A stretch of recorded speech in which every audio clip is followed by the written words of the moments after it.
my mistake.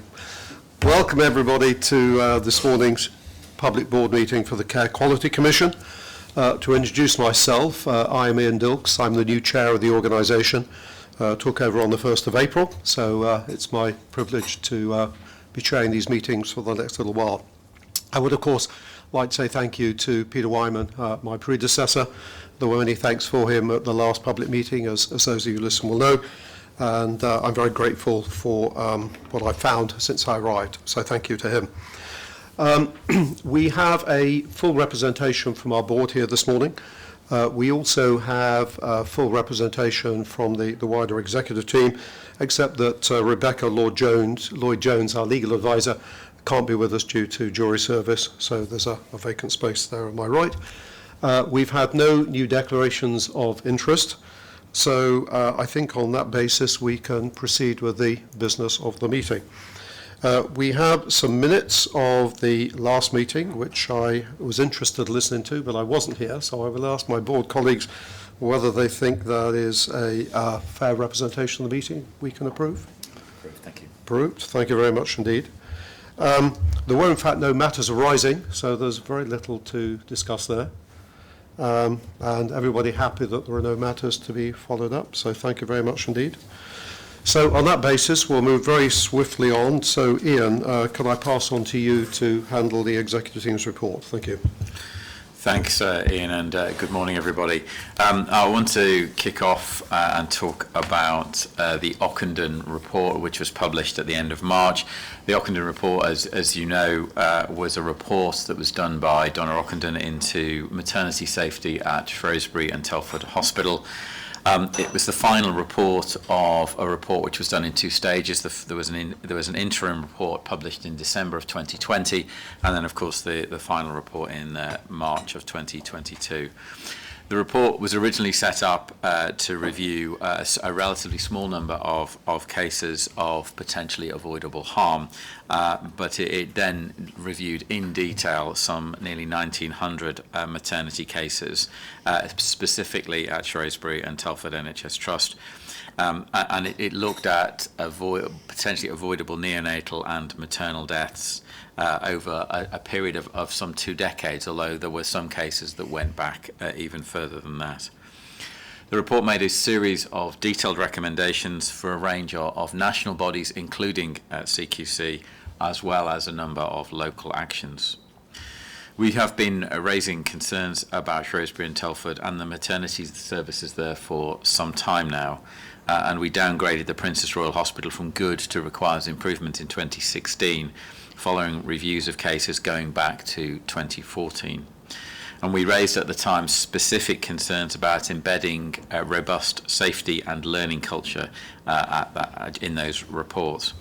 Subsequent inspections in 2018 and 2019 found repeated failure to address those concerns and wider leadership and governance issues across the Trust.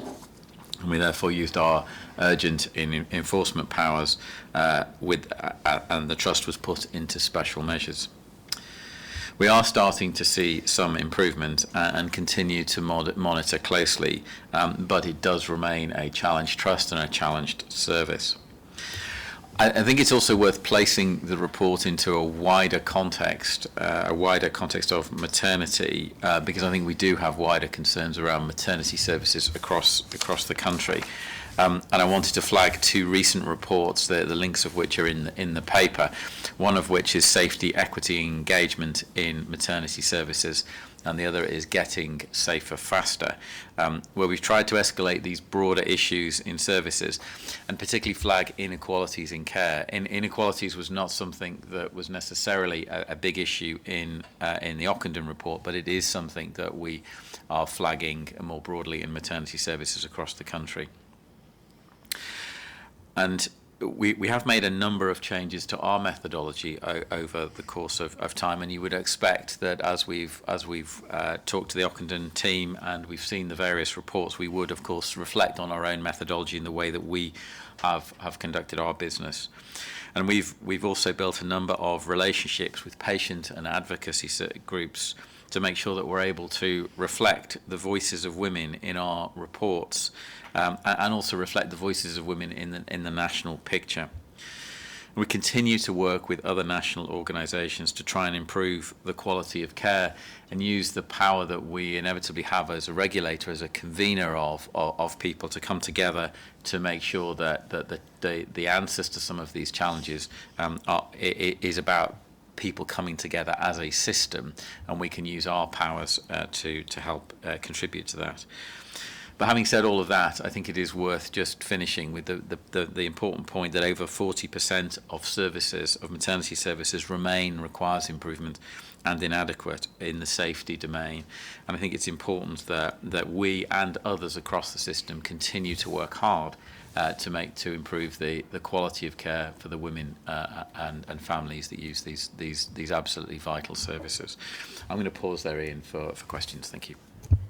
Any questions for Ian? Robert. Thank you for that report and that reflection. One of the things that struck me reading the Ogden report was the very concerning history of a trust downgrading incidents from being ones which required investigation as serious incidents. And I wonder what, if anything, there is in our inspection or regulatory activity that would bring that sort of behaviour to light. I think it is something that we identified some years ago, but I think it is something we will continue to look at. We do look at individual cases on a sample basis, but I think one of the difference between what we would do on a regular basis and what the Ockenden team have been able to do is they have looked in somewhat forensic detail at a large number of cases, whereas we would tend by definition only look at a small sample. So I think there is definitely a reflection point for us as to how big are those samples. Are they big enough? What are the specific things that we would want to look at? So there's definitely some detailed reflection points for us there. I think Chris wanted to add to that. One of the pieces of work that is ongoing at the moment, supported by James Titcombe, is looking at how we access more in real time the voice of frontline staff. So we're doing some work which will begin in early May, working with groups of midwives in services. You'll know from the Ogden report, people have often felt worried about raising concerns through the course of their own line management. So we're doing some piece of work with James and with NHS Horizons and other organisations and regulators to try to have a way of gathering the voice of nurses, midwives, and others who provide health and care all the time, so that it's not just at the act of a particular inspection, but it's an always-on view, a bit like the give feedback on care is for people who are using services. And I think this might help, to your point, it might help unblock some of the things that you may not pick up from the act of an inspection that happens over a period of time looking at a particular issue. So I think it's not a perfect answer to your question, Robert, but I think it's an important ingredient moving forward of how we give confidence to people in midwifery positions, in frontline midwifery positions, to allow us to use their information to drive improvement and change. Thank you. Any other questions for Ian? Sally. Ian, thank you for the report and the reflections. I suppose the stark fact is the one you said at the end, that 40% of maternity services still requires improvement or inadequate. And in maternity, of course, there's no pandemic backlog as such, because babies are born when they're born. But there is an impact on maternity services from COVID more generally in terms of staffing and workforce. So whilst it isn't just CQC's responsibility to pick up the recommendations from the Ockenden report, how much positive change do you think we can have, and what's our role in that as we try to recover from the pandemic? Is maternity services able to be something we isolate and focus on as a set of services, or is it just going to be part of the general improvement we want to see? Does that make sense? It makes a lot of sense. I'm not sure I can give you a completely coherent answer, but I think a couple of reflections just in response to that. I think when we look at Shrewsbury and Telford as an example, although the Ockenden reports focuses on maternity services, we have broader concerns around that hospital trust, and so there is a position where the board, the senior leadership team, will be looking across a number of different services, and they will inevitably split their time and dilute their time, perhaps. So this is not as if this is a single service in an otherwise high-performing trust. This is a broader challenge. Alongside that, there will be very practical workforce recruitment challenges, and some of that will be related to geography and so on and so forth. I think there is a broader question around maternity services are effectively unplanned care to some extent. As you say, babies come when they come. In the same way, there is similar challenges in urgent and emergency care. And I think we often see trusts that are struggling do have challenges in maternity. They do have similar challenges in urgent and emergency care. I think in terms of so what can we do about that? What we can do is we can use our convening power. We can bring others together, and I think we have been doing that over a number of years, and we will continue to do that. But I think the very practical levers that we can pull in a sort of hard way tend to be around limitations on practice in some way, placing limitations on registration, or ultimately closing locations. And of course, we've not done that. But what we can do is we can call for actions, and we've done that to some extent in Shrewsbury and Telford as well. So I think my broader reflection around the Ockenden report is what more could we do, and of course there are other locations that there's inquiries going on in East Kent at the moment, and we'll be reporting on other maternity services, and there is a question for us around the degree to which we escalate some of those, whether we escalate them more than we have traditionally done, and if so, how best to do that. But again, we need to do that with NHS England, with the department, with Royal Colleges, and so forth. So I think there's a number of things we can do, but I think one of the things it has exposed probably is that in extremis our powers are quite limited to closing places or placing limits on registration. There isn't an investment power that we have, and I think we need to reflect on that in the long term. Thank you. An important subject, clearly. Any other questions? I think the risk of... Sorry, Mark. If I could, thank you, Chairman. And Ian, thanks for this report. I mean, that you've given on the Ockenden report, which is a very challenging report to read, and lays some responsibilities to us as well going forward. I just wondered, we are a member of the Maternity Transformation Programme Board, and I wondered whether we can be assured that the contributions that we make to that board are brought to this board so that we can see how we're trying to influence an improvement in this area. Yeah, I'm certainly very happy to do that, and I think it feels to me this area is a very important area, both nationally and in relation to Shrewsbury and Telford. So my inclination would be that we bring that we would bring regular updates on maternity. That would seem to make sense to me. Thank you. Okay, well, thanks so much, Ian. We should probably move on, but I think the clear message there is that even though our inspections highlighted the issue and we did what we're required to do, the fact is problems persisted, so we're certainly not sitting on our laurels, and I agree with you. I think it's something that should come back to the board, so thank you very much for that. If we can move on, Kate, could I ask you to pick up yours, please? Thank you. Thank you. Good morning, all. So Liberty Protection Safeguards Board will remember that this is about the expansion of safeguards to people who may have their liberty deprived in the community. And this is also about expanding those protections to 16 and 17-year-olds. The consultation has gone live, and we are in the middle of preparing a response that will go back to the department on that. So just to flag, long-awaited consultation is now live, and we are engaging with it as you would expect. On visiting, a topic we've discussed at every board meeting for a long while now, the incredibly important issue about people in care homes having access to see their loved ones. As of the end of March, government has ended their guidance around visiting. So the expectation now is that care homes should be enabling visiting to happen and that they should be following excellent infection prevention and control. We continue to look at visiting on every care home inspection, and we continue to invite the public, people who live in care homes, families and the workforce to get in touch with us if they believe that their care home is not enabling visiting to happen in the way that it should be.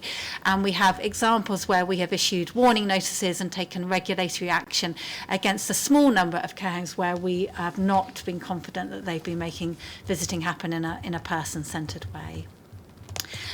Two other brief things for me. Local authority assurance. We are very excited with local authority assurance and with our integrated care system work to be getting on with some piloting work between now and July, where we're testing out our new single assessment framework methodology. We're going to be doing it with a couple of local authorities, and the same efforts are happening with a couple of integrated care systems. So that will give us an opportunity to test out the methodology and to think about any changes we may need to make ahead of it going live in April 23. And then the final thing for me is around workforce. We've had a really sharp focus on the impact on the challenges around recruitment and retention of the social care workforce and its impact on quality and stability in the sector. Workforce vacancy rates in care homes still remain high, so they're remaining at 11.4%. That has plateaued, but it's still not, even though it's plateaued, it's still critical that we recognise the significance of that vacancy number, which is significant. We've also been looking at when providers leave the market. So in your papers, you will see a net reduction of about 2,000 care home beds over the period of 6 months between October and March. The majority of those beds, those care homes that have left the market, are those that don't have the nursing component. So they're what we would call residential care homes. We've introduced kind of exit interviews to try and establish what is prompting those providers to leave the market. And it's early days, but those exit interviews are generally showing us that these are planned exits from the market. So these might be care home owners that are coming up to retirement, and as part of a plan they've had for a while, they are exiting. But we are seeing workforce being excited as a reason for some providers leaving the market. So we're going to continue to focus on that, and that will feature in our State of Care report that we'll publish later this year. So we're going to continue to look at the impact on recruitment and retention, on continuity of care and quality, and we'll continue to look at in terms of market stability and whether the challenges around workforce are prompting more providers to exit than we would anticipate. Thank you. Any questions for Kate or other observations from colleagues? Robert. Thank you. Thank you for the report. I actually wanted to ask you about something that wasn't on your list, but a matter I think of some importance, which is what progress we are making or is being made generally in relation to the placement of young people in institutions far from home and in unsuitable circumstances. And I know that we've been doing quite a lot about that, but I wonder what impact that is having. So that's a really important topic, Robert, and I'm happy to answer it now. We could also pick it up under the out of sight report that we're going to cover shortly, which will show or reflect on the kind of collective efforts made across all different stakeholders and the fact that there's been lots of effort, but that hasn't yet translated to kind of consistent improved outcomes for individuals. So if you're happy, we can get into a bit more detail in the out of sight report, if that's okay. Thanks, Kate and Robert. Any other questions for Kate? Okay, well, thank you very much indeed. Rosie, over to you. Thank you very much. So 3 brief updates from me. One, just to update the board around our clinical search work, and it's great news because now we're able to develop these searches in all practices. Before we could only work with 2 of the big suppliers, EMIS and System 1. We are now able to make those searches available for practices using Vision. So we have now 100% coverage of all practices across the country, which is fantastic news. The second area, I just want to touch on the Ukraine crisis. I think we're all very, very distressed about what we're seeing in Ukraine. And we have particularly had a focus on refugees and making sure that refugees coming into the country get good and appropriate care and treatment. We had done some work prior to the Ukraine crisis, looking at care and treatment expected for refugees, and had already an existing Mythbuster in place on our website. We have reviewed that and we have recirculated it to providers to ensure that everyone is aware about what we expect from providers when they are looking after refugees, and to make sure that people get the appropriate care and treatment. We've also been working with the British Red Cross, and we are working with our inspectors so that we can make sure that any themes or any concerns, any feedback that we hear, we feed back and we are aware of quickly, so we can take appropriate action. So please, if you're a provider listening to this, please do have a look at that information and have a read of it, because it's really important that this group of people who have specific needs get the care they need. And finally, some of the board will remember we published a report called Smiling Matters a couple of years ago, and this looked at the oral health provision in care homes. And as some of the board will remember, at the time we found really quite shocking things: people with no access to dental care, some with no access to a toothbrush, and clearly this has a major impact on people's dignity, people's symptoms from oral health problems, and also from their general health and well-being. So if people can't eat, they lose weight, often they have problems as a result. So it's a really important area, and we've been working with a group of stakeholders across the system to look at the recommendations that we made in that report. We want to make sure that action has been taken as a result of those recommendations, so we will be looking and reviewing those recommendations. So we're just about to start that work, working very closely with adult social care colleagues. Thank you. Thank you very much indeed, Rosie. Any questions or further comments? Okay. Rosie, thank you very much indeed. So I think that deals with the main inspectorates. Let's move on to one or two other areas. So I think next up is operations. Tyson. Thank you. Not much to add to my written report, Ian, other than to say that, as flagged up last month for the reasons set out, particularly the shift in adult social care from the more straightforward infection protection control inspections to more complex risk and improvement inspections, the overall number of inspections has gone down in March compared to February. However, when we look at the performance of the direct monitoring approach team and the registration teams, the performance has been stronger in March than it was in February. So very much as was trailed last month, and I think more or less for the reasons I set out then, but covered in more detail and with all the figures in my written report. Thank you very much indeed, Tyson. You said there's more in the document, but any questions for Tyson? No? Going through very quickly this morning. Tyson, thank you very much indeed. Chris, over to you, I think, to comments on operations, performance. Yes, this is the February update. We've got a full review of the year for next month as part of the year-end close. But so just three areas to pull out for this month, as well as a finance update. So building on Tyson's point about delivery in what that means in terms of our business plan. So the end of February, we'd either inspected or done a direct monitoring call with just over 25% of registered providers. The two other regulatory approaches we have in addition to that, so a public statement where there isn't a concern about the information we hold, or information of concern we receive through safeguarding, whistleblowing concerns and complaints. Factoring those two regulatory approaches in means we've had regulatory contact with over 75% of services this financial year. In registration, we had a target to reduce our timeliness by 15% this year. That's the end-to-end average completion time. The performance continues to fluctuate during the year. with timeliness for normal applications reducing by 17.6%, so exceeding targets, complex by 2.1%, whereas simple has increased by 8.6% to the end of February. So I say it's variable across the year, which is partly due to being a demand-led service. Alongside that, registration have completed and processed over 30,000 registration applications this year. So in terms of recognising the volume they're dealing with. And then the last area, just in terms of key publications, we continue to monitor how our publications are accessed in the first 3 months after going live. With State of Care, it's received over 24,000 views in the first 3 months since publication.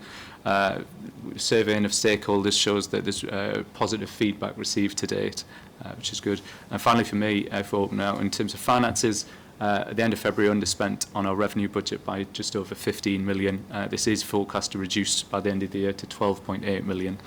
And on capital, we are 2.5 million underspent to the end of February, which is forecast to reduce to 0.8 million by the end of the year. Okay, thanks, Chris. And obviously the figures are quoting to the end of February, so I think you're right in saying a full year-end report will come to the public board next month. So, okay, thank you. So, any questions for Chris on his comments? No? Okay. Kirsty, People Plan. Thank you. So we launched our first People Plan back in 2020 and we've made some really good progress against that. So we're now in the process of refreshing our People Plan to really make sure we're having a holistic approach to making CQC a really great place to work. This is a comprehensive plan which will cover capabilities, culture, pay and reward, talent, diversity and inclusion, as well as our sort of structures and processes around how we work and run our business. This plan is in train at the moment, and what we intend to do is bring that back to this board on a quarterly basis to review our progress. The new refreshed plan will provide a sort of baseline against which we're managing and monitoring ourselves. So it was just to basically update you that work is in train, and then from I think next month we'll start to bring that forward quarterly for in more detailed discussion on people. Thank you. So, flagging more to come. Thank you very much. Any questions for Kirsty? No?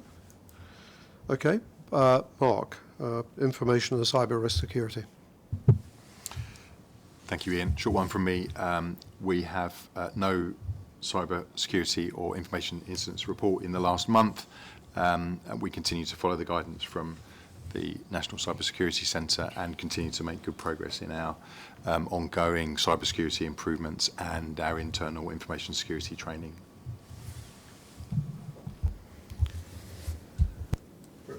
Sorry, Chris, you wanted to comment?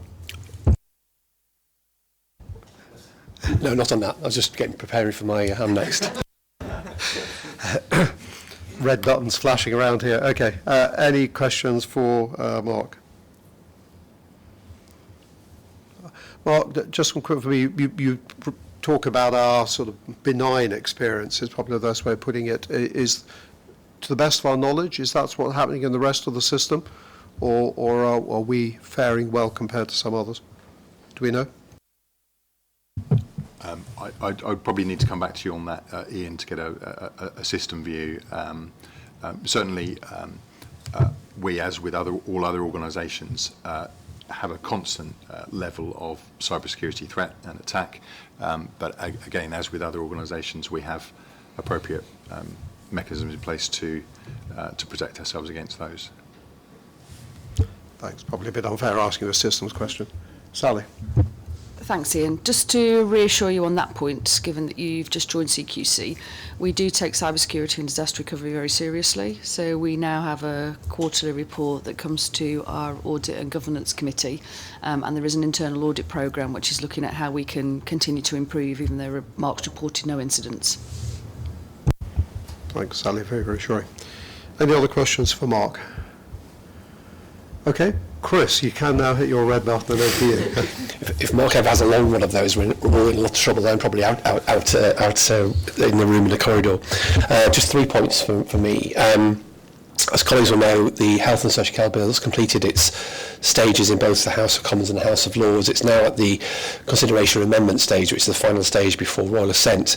A couple of the amendments that, just for note, that are important to us in particular, amendment that requires staff to receive the appropriate training around learning disabilities and autism was accepted by the government in the House of Lords stage. There's an important element to us. Obviously, that will feature in terms of our regulation of those services. And there's also an amendment requiring the Secretary of State to produce a code of practice with regards to training on learning disabilities and autism. So those are just two things of note that have come in at the final stage. There is continued engagement with peers, Department of Health and Social Care, and also with colleagues in the committees, and we expect the bill to complete the parliamentary process by the beginning of May, certainly because the Queen's speech is on, I think, 10th, 11th of May, so it's got to be through that process before then. The second point, just we, as colleagues will know, we have an external strategic advisory group, and in the recent months we've talked at that committee about both the single assessment framework and also our oversight of systems, and we've begun to talk a bit about how the data and insight will change both for providers and for system partners. And I just wanted to convey to board the excitement that both providers and system leaders have, particularly around the ability to capture and use information to benchmark themselves against other services. Mark gave a great presentation at the last ESAG meeting, talking a bit about how the data that we hold will be able to give providers an early indication. We talked about this earlier, the early indication of how they perform against services like them. I think this is a tremendous element. It isn't just about the act of regulation and what we do. It's also about giving providers the ability to see the things that they need to do to improve their service. And there's lots of support for that, and lots of support for that opportunity. I think there's also a strong support for the ability for us to take both a system and a service view, and the idea of a single assessment framework that is able to bridge between individual organisations and also between ICSs and local authorities, again, had strong support, and both Rosie and Kate came to a conversation where that was discussed in detail. So I just wanted to give a flavour of the support there is in both the organisations that represent people who use services and providers for that work, and actually a lot of support for people being part of the testing regime that will need to be supporting both. So I just wanted to make people aware of that. And just finally to round up, we talked about this earlier, but the roundtable that will take place on the 5th of May, which is International Day of Midwives, which has been put together by people who use services and by sector partners, sponsored by ourselves, will give, I think, an ability to bring together what we know about how services are working at the moment to Ian's convening point, but also try to share both good practice and also why in some areas we haven't been able to unpick what lies behind some of the issues around maternity services, why some are struggling to improve. And I hope that round table will spark a further conversation, particularly with frontline staff, about their approach, what could change. We did this in urgent emergency care, which led to the patient first document. I hope for something similar with maternity services as a result of this, and obviously I'll keep board apprised. Thanks, Chris. And presumably you'll report back to the board after that roundtable. So. Indeed, will do. Any questions for Chris? No. So that seems to bring us to the end of the executive team's report. I suppose just before we move on, any other questions people want to ask Ian or any other member of the executive? No? Okay. Well, thank you very much indeed, team. We move on to the out-of-sight follow-up report. Kate, I think you're going to lead this, but also we welcome Debbie Ivanova and Alison Carpenter. I don't know if those watching on video can actually see people at the end of the room, but we have been joined with them. But Kate, I'll hand this over to you. Thanks. Fabulous. Thank you, Ian, and thank you for the opportunity to talk about this really important topic. So I'll shortly be handing over to Debbie Evanover, who's our Director for People with Learning Disabilities and Autistic People, and Ali, who's our Delivery Manager for Out of Sight. But before I do so, just a couple of words from me on this, if I may. So since last board, we published our progress report on Out of Sight, and this is our follow-up work to the Out of Sight Who Cares publication that we published back in October 2020. And you will all remember it's a fantastically well-written report that really benefited from having people's stories throughout it, which really brought to life what it meant for individuals to be placed a long way away from their family home and to experience restraint, seclusion and segregation. So we published what I think was a really hard-hitting report back in October 2020 that called for very specific action from a whole wealth of system partners, including ourselves. And the progress report we're going to talk about today reflects and acknowledges that we are all on the same page. We all want to do better for this group of people. We have the same ambition. There's been a huge amount of investment and financial investment and focus on this. But ultimately, has all that effort led to consistent improved outcomes for people with learning disabilities and autistic people? And the answer is no. So I think it is really critical that we recognise the amount of effort and work that has happened over the last 18 months, but that effort in itself isn't good enough because it hasn't yet translated to things being better consistently for that group of people. And that's what this progress report talks about. So without further ado, I'm going to hand over to Debbie to draw out for you a couple of the key components of the report, and then we'll open it up for questions and comments. Over to you, Debbie. Thank you. It's a really important report because when we first published the report, we promised that we would follow up on those recommendations and talk about the progress that had been made. But what we've found is that there are still too many people in hospital, they're staying there for too long, and they're subject to too many restrictions. There's not enough support in the community, and when people do get that access, they've had to already reach a crisis before they do so. So the whole system isn't really working in the way that is best going to meet the needs of people with a learning disability, autistic people, and people with mental ill health. This is about people's lives. It's about people's rights. It's about their expectations and their aspirations. And in many of the reports, what we see is a shocking lack of ambition for people, and that the focus is very much on these are supposed to be services where people go for assessment and treatment, but that isn't what happens, and they end up living there for many years. When we worked with families and people with lived experience to publish the first report, they took ownership of that report, but they were very clear with us that there was more that CQC could do as well. And that's why I wanted to have this discussion today, because we have a really important role in making this happen and making the changes occur. We are in a position where we can hold people to account, hold our partners to account, where we can continue to lever pressure on the system to make those changes that need to happen. We also, I think, have a responsibility to change the dialogue around this. And the families that I was speaking to yesterday were talking about reimagining the system, thinking about people and not services, actually starting to change the dialogue from conversations about challenging behaviour to people whose communication and needs are not being understood or met. And I think CQC's got a really important role to change some of those perceptions. We also need to follow through on what we find in our inspections of services.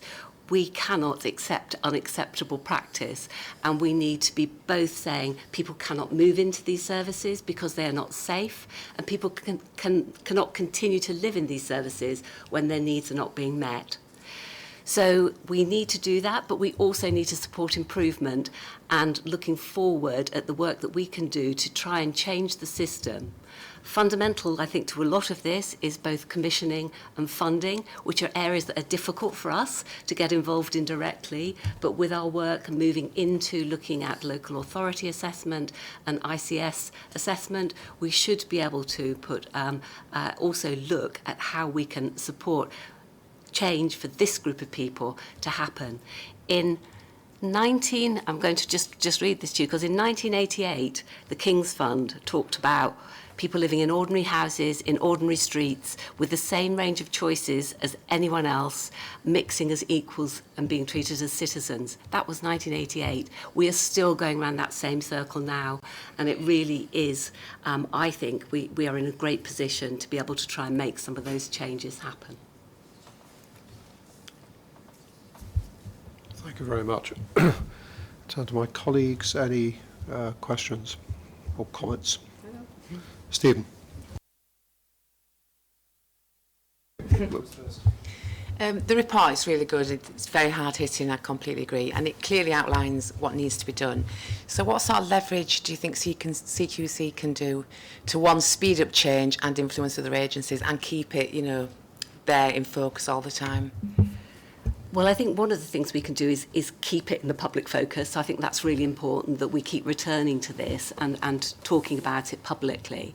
But it is both through our enforcement action and the action we take where care isn't good enough, but also using right support, right care, right culture, our policy that outlines the model of care that we expect, and therefore, as things come through registration, making sure they meet the right standards of care.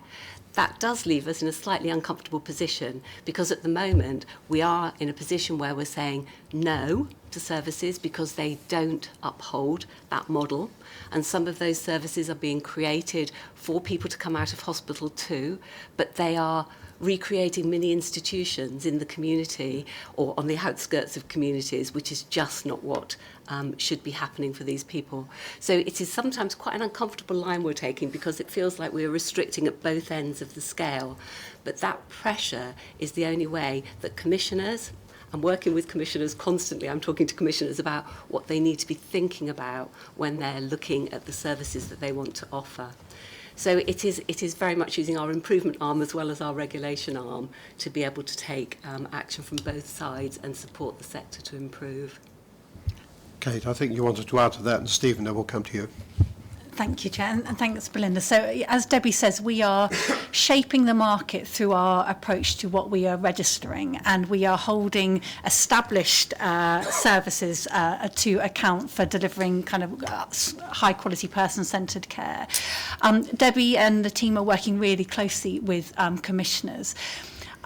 I think we're doing everything in our power, and we will continue to do so to drive this agenda forward. I think it would be fantastic if there was a commitment from all commissioners, so for everyone who purchases services, to commit to not buying new services from inadequate provision. So a number of years ago in local government, ADAS, the Association of Directors of Adult Social Services, made a public statement that they would no longer buy new packages of care from inadequate home care providers, inadequate care homes. Wouldn't it be fantastic if there was a similar commitment that says, actually, we're not going to move someone from a service that CQC has closed down because it's so poor into another service that we've rated as inadequate? That feels like quite a reasonable thing that as a system that should be committed to. So I'd like to call for that. If there are any people listening to whom that applies, would be interesting to hear. But Stephen, over to you. Thanks, Ian. Debbie, thank you very much indeed for the report. I wanted to pick up your comments on page 24 of the pack about the staffing position, because you use the language of "we have seen a staffing crisis develop." In my part of the country, recruitment to learning disabilities nursing is the hardest thing to recruit to of all of the medical, nursing, allied health professions. People just don't want to do it. So all the way up the supply chain of skilled staff, we've got a problem. Not enough people want to do it. They may not then be getting the right training. They're not then going into cultures where they're sort of supported to be doing the right thing. That's quite a big set of issues just in itself. Do you think, I mean, which organisation or organisations should we be looking to try and sort that bit out? Because without the right supply of skilled staff, we kind of can't get that increase in high quality supply that Kate was just talking about. Yes, that's absolutely right. And I think there's two big issues. It's attracting people into the sector, getting people to understand the value of this work. I started as a care assistant, and I wanted to do this job, and I wanted to have a career in social care. Many of my colleagues are the same with nursing, and starting off in this job because you want to do it, because you've got the right values, because you actually see it as a career, I think is incredibly important. The other bit is about those terms and conditions of people being valued in their job for their pay and being able to see that there is that progress available. And the training that staff have has to be right. I think Ali would be able to confirm that the most difficult situations that we've seen have often been where there are a lot of temporary staff, bank staff coming into services. They don't know people, they don't understand how to work with them, they're not properly trained. They use restrictive practice as a way of operating because it's the only way they know how to deal with people, rather than actually understanding what is going on in that service. I don't have the answers to the staffing crisis, but I do think we have to start thinking about this as an incredibly valuable occupation, and that isn't the way that it's seen at the moment. Thanks. Sally? Robert? Pointing at one another and no red button. Robert? Thank you. And thank you very much for this, frankly, shocking report. When you look at the cases, we have kids who have, in effect, spent their entire life as children in the wrong place, not being treated well, and with no apparent provision elsewhere, more satisfactory provision being available. Firstly, I would presume that people in this position are being, in effect, actively harmed by the care they have been provided with. And secondly, if that is the case, or may be the case, then clearly this is not just something that needs talking about as we do, it's actually an emergency. And do you see any evidence that those who are responsible for commissioning services are treating this as an emergency? And if not, when we talk about accountability, who is accountable and how are they held to account? So I think there is a growing sense that this is an emergency, and that if things aren't changed this time, then we cannot continue to go along this path, and there needs to be those changes. And certainly the people that I talk to who are commissioners in parts of the NHS, for example, do understand that it's different. Things have to be done differently.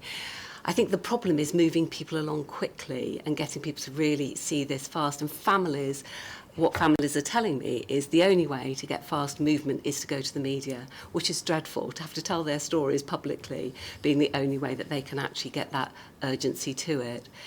However, if you want to do this well, it sometimes does need a bit of time. So there are organisations, for example, who set up small supports for people coming out of hospitals, and they are also under pressure at the moment because commissioners are saying to them, we want you to provide these services, but we want it next week or the week after. And it actually takes a little while to develop it. So it has to be done at the pace that people can be moved safely with.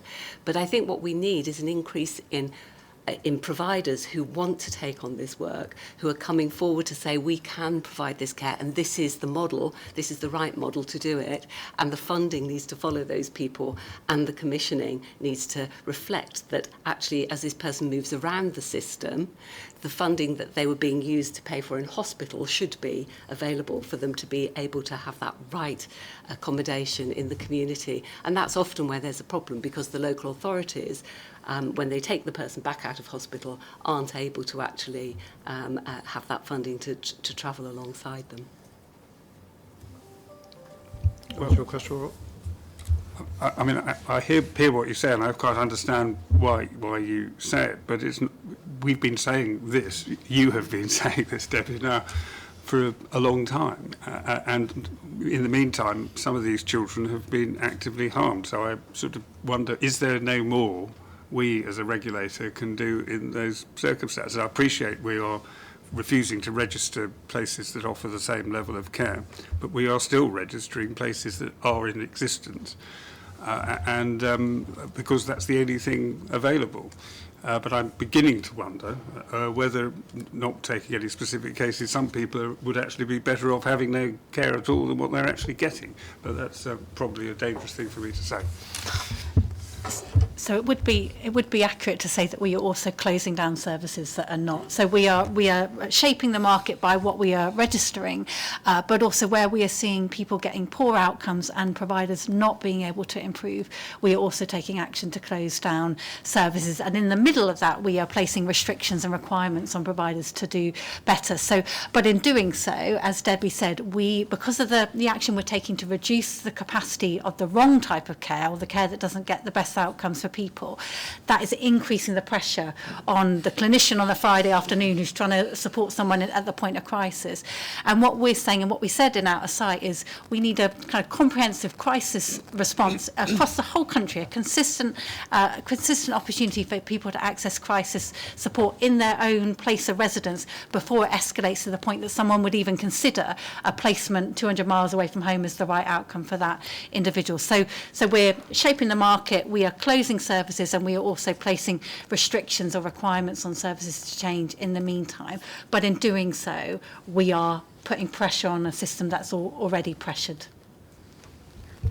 Thanks very much, Kate. I think Robert's question to some extent remains on the table, though. And if we have identified the problem, we have told people, but things aren't improving, as you said right at the outset, the way we'd wish. So I think it's an open question just to think about it. Is there any more that could be done, or should we be shouting more loudly? But Robert, thanks for the question. Sally, now over to you. Thank you, Ian, and thanks to Kate and the team for your report, which is quite shocking, isn't it? Just by way of context, although the Out of Sight report specifically talks about people with a learning disability or autistic people, there is a wider context in children's social care that people may be aware of around placements a long way from home for general mental health segregation and also for children in care. So it is part of a wider context which does raise some questions about commissioning and funding more generally. Just to follow on from what Robert said about accountability, I think it's the same point I made about maternity services before. CQC, for Kate and team first of all, because a lot of our services for people with a learning disability or who are autistic are rated good or outstanding now, is there any work we could look at between those overall positive ratings and the improvement that we've seen versus these individual cases? I don't know whether there's a mismatch, whether all of the individual cases are actually in institutions or providers who aren't rated good or outstanding, or whether there's a bit of a mismatch. Does that make sense? I think some more information would be good on that. But in terms of accountability, CQC are limited, aren't we, in terms of what we can do. We can raise the issues, we can convene providers, exactly what you said about maternity. But we wouldn't want this to be a similar case to maternity that we've talked about before, where we raise it and there's no action. So I think Robert's question is still on the table, and it will be helpful to think about what we do as part of a wider group of people to try and effect a bit faster improvement. Thanks. So I think they're absolutely the right questions. And what we have seen is a 25% increase in the enforcement action that we've taken against services for people with a learning disability over the past year, the 2020-2021 year. And that will continue. I mean, obviously, we are focusing on services where there are at risk, and that's what we're going out to see. And that is seeing some of the ratings change. We are getting more information from people about the care that they're receiving, which is helping to direct us into the right services to go. We do need to go out to a lot of others as well to see what's happening. We are also channeling a piece of improvement work and looking at supported living services, which is where a lot of the people are moving to out of hospital, and looking at how we can support the sector to really improve and identify what are the key fundamental issues that make a really good supported living service, and that is that's working progress at the moment that I'd like to talk to you all about on another occasion in a bit more detail. There is some really good practice out there. We do include that, and we had the Home for Good report that was published earlier this year, which talked about some of those particular services and what fundamentally makes that good service.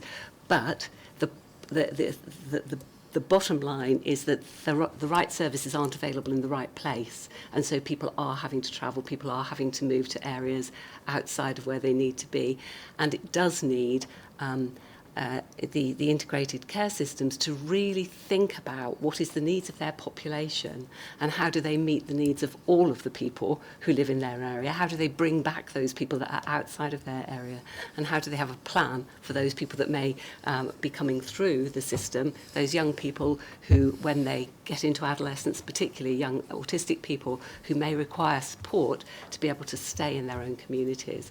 And I think this is the big challenge. And this is the big challenge to make it happen quickly, because I think, you know, to get into the integrated care systems working really well and functionally, that's going to take a bit of time. But this needs to happen now, which is why we need to continue to keep that pressure on. Okay, thanks very much. Mark, should probably make this the last question, but I think it's a tremendous report. I think the lack of progress is stark, and you're right to paint it as you painted. Some of the personal stories that are in there are shocking and shameful, and it clearly demonstrates the impact on the individuals involved and their families. And I think that's why we should look sort of wider than this. The impact goes beyond those using services and their families, because there are a large number of families and carers who will be not prepared to put their loved ones into a situation like this, and are not currently confident enough, and rightly not confident enough, to take advantage of the services that should be available to them. So it's not just those directly caught up in this. any further comments, Debbie? I think that your comment that you just made there was really vital, because there's lots of families, you know, where there's children are growing up now and they're not able to get the support, and they're the people that are going to be admitted into hospitals in the future. And so looking at the whole system is what is needed, and absolutely vital. Well, look, thanks very much indeed, Kate, Debbie and Alison. Thank you very much for that. I think you got from the questions how important it's taken. I think clearly you've rightly said we need to keep on this, but I think there's some questions left on the table as well for us to reflect on. So thank you very much indeed for all the work you're doing. We look forward to hearing from you again in due course. Thank you. Time to move on. Robert, Health Watch England, we'd like to hear from you as to what's going on. Are you going to be joined by Louise? I'm rather hoping Louise is here to present her report, he said emphatically, but there she is. Louise, welcome. Have a seat at the end. We've just moved on to the Health Watch update. So, Robert and Louise, over to you. Yeah, well, I think everyone has met Louise. She's been to the board once before to introduce herself, but this time she's had the opportunity to get stuck into the work, and she has a report to present. Over to you, Louise. Thank you, Chair, and thank you, Sir Robert.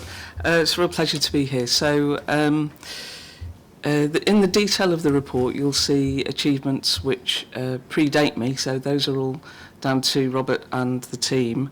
They should take the credit. And so I've been the National Director of Health Watch for just over a couple of months, and I feel like I've inherited an incredibly strong organisation, a very influential organisation that achieves really a huge amount of impact in bringing to bear the voice of people and patients to improve health and social care. And some of the great examples in the report that you will have read include a new commitment on dentistry, including a fund of £50 million to support access for children to NHS dentists, a commitment by NHS England to review the accessible information standard, and some really strong policy influencing and messaging and advice for providers on the elective care recovery plan and waiting times. And I was on the BBC News last week emphasising the need for people to be supported with better communications, better pain relief and better support for their mental health whilst they wait, given that waiting seems to be a fact of life now.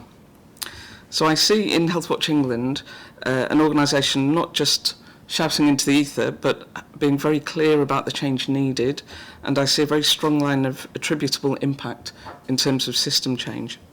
But much more needs to be done, of course, both by Healthwatch England nationally and by the network. But to be able to do this, we've got to overcome some challenges.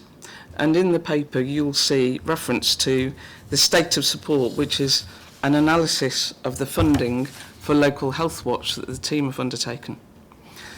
Now, funding for Local Health Watch network is in real terms around 50% less than it was in 2013-14 when it had its original allocation.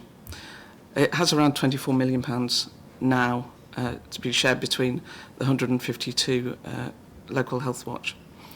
And the complexity of how Local Health Watch are funded is also, I think, a problem in some ways.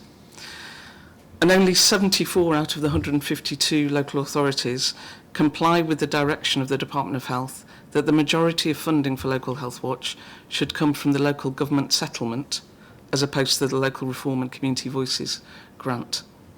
So there's some change needed, I think, in terms of the way money flows through the system and to Local Health Watch and how it's commissioned, notwithstanding, obviously, the pressures on local government. And the Health Watch Committee and all of the team are looking at longer-term solutions to the issue of financial sustainability for the network. And then the second big challenge, although of course it's also an opportunity, is how Local Health Watch work across integrated care system footprints. Both from a governance point of view, so that's how they can feed in public views and how those need to be taken into account across ICSs, and also how ICSs might fund groupings of Health Watch to do engagement work. So we're providing support on both of those fronts, and I'm meeting a number of chairs and chief executives of integrated care systems, building on Sir Robert's meetings with some of the new appointees. So I've only got very brief comments, and I'm going to end them by reflecting on the Secretary of State's speech on the future of health and social care that he made on the 8th of March, and that I was happy to have been able to have some input into. And we worry sometimes that the voice of people slides down the policy ladder in health and social care. But he said, I want to put power back in the hands of people and their families to improve their voice within the system.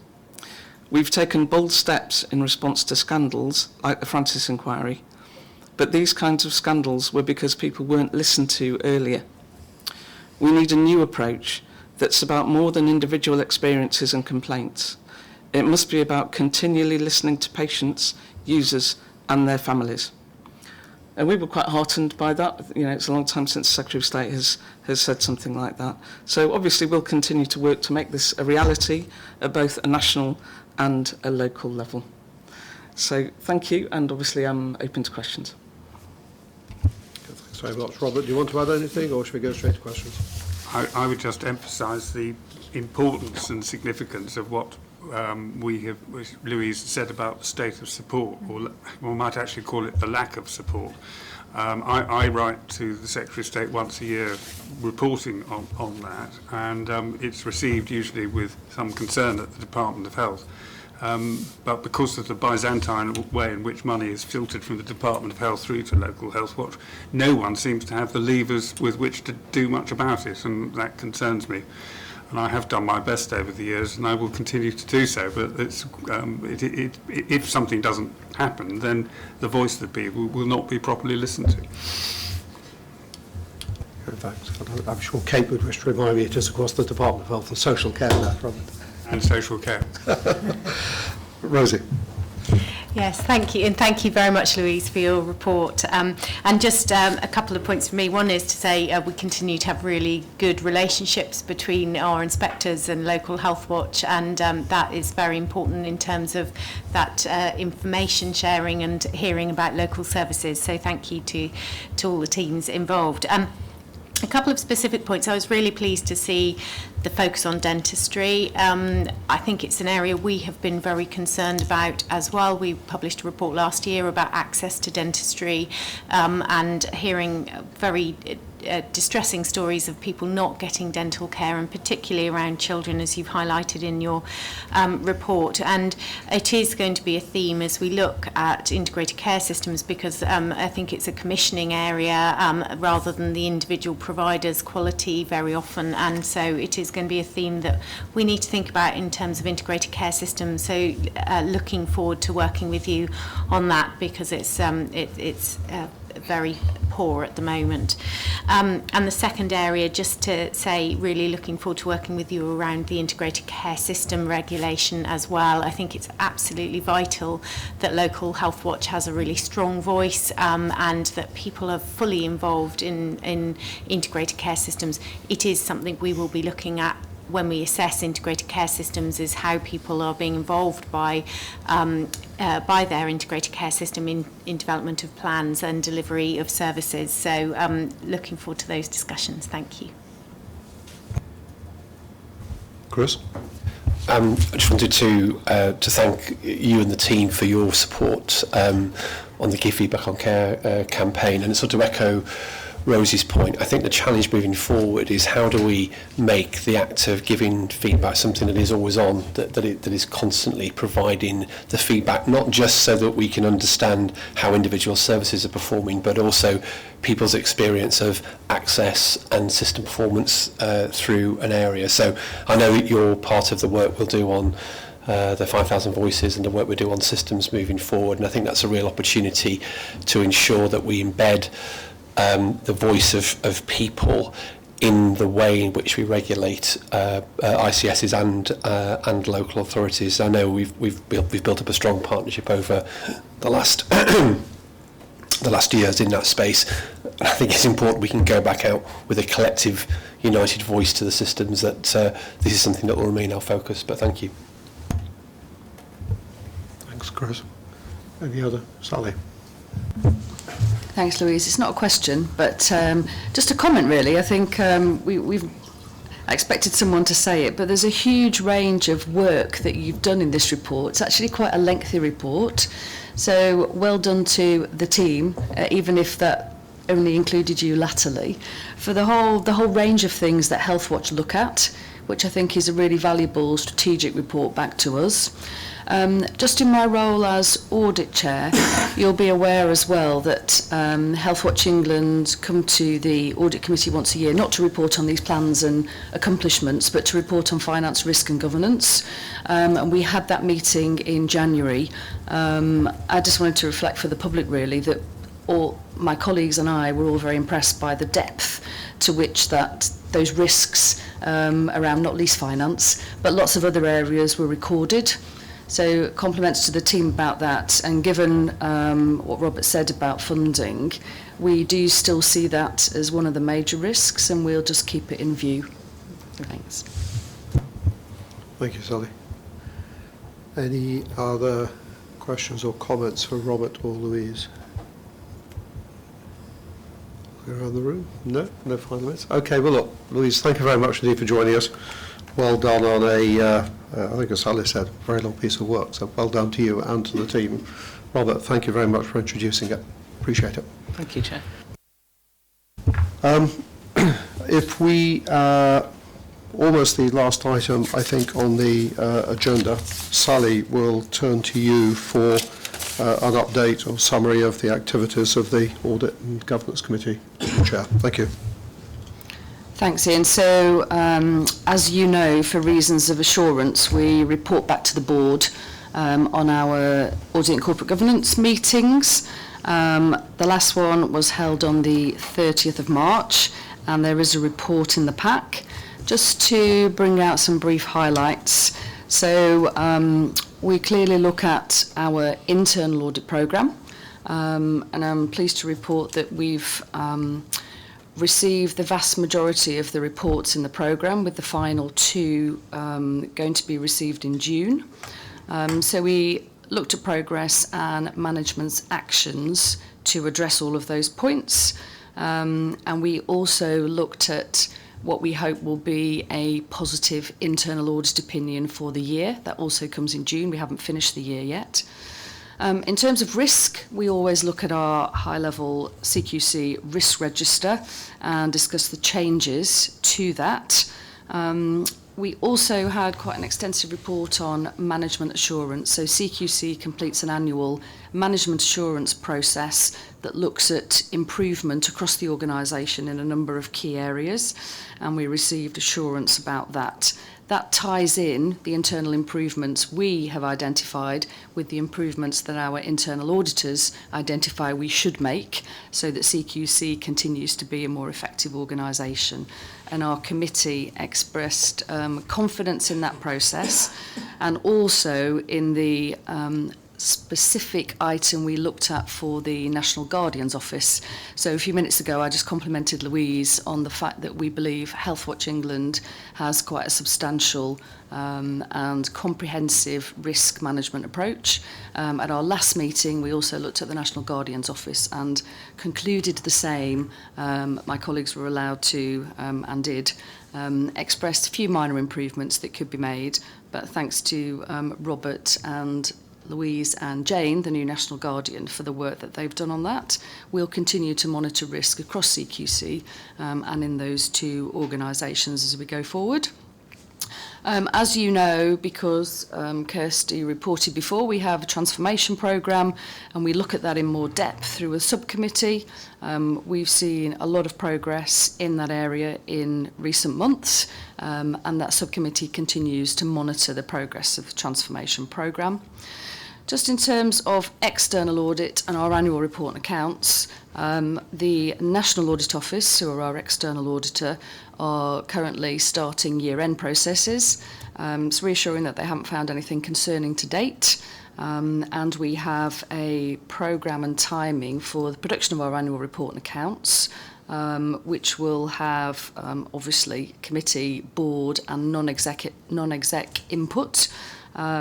We will face the same delay this year probably in the assurance of local government pension schemes, but that's a broader public sector issue that doesn't just affect CQC, it affects many bodies. And finally, we look at any counter-fraud allegations, not cases, but allegations against our staff. And I'm pleased to report there are a very low number, but the committee's keeping an eye on that anyway. So all positive from my point of view, unless my colleagues want to add anything. Thank you very much, Sally. Any other member of the committee wish to comment or questions for anyone else on the board? No, it seemed pretty comprehensive, Sally. You have a huge agenda. So thanks very much indeed for taking us, well, through the committee through its task and the board through the conclusions. Appreciate it. I think that's bringing us almost to the end of the formal business. A few closing remarks, but I mean, firstly, I should ask if there's any items of any other business. So I'll sort of look around the table. Any other business that people want to raise? It appears not. Okay, well, I think we seem to be running slightly ahead of time, but I would just like to thank my board colleagues. This is my first meeting, but thank you for your support and taking through. Thanks to those who joined us. I should, at the beginning, my mistake, introduce Taufik Balogan, who joined us from our, excuse me, one of our networks, representing all of the networks. So thank you very much for joining us. And, of course, to Debbie, Allison and Louise, who presented. If there were been any questions from the public, we would have taken them at this stage. In common with many other public bodies, we are continuing with this virtual way of working for the present time. We'll let you know if that changes, but in fact we have received no questions from the public, so there's nothing to take at this stage. So I think it just leaves me to close the meeting down. So for those watching, thank you very much indeed, and we will see you at the next meeting. Thank you.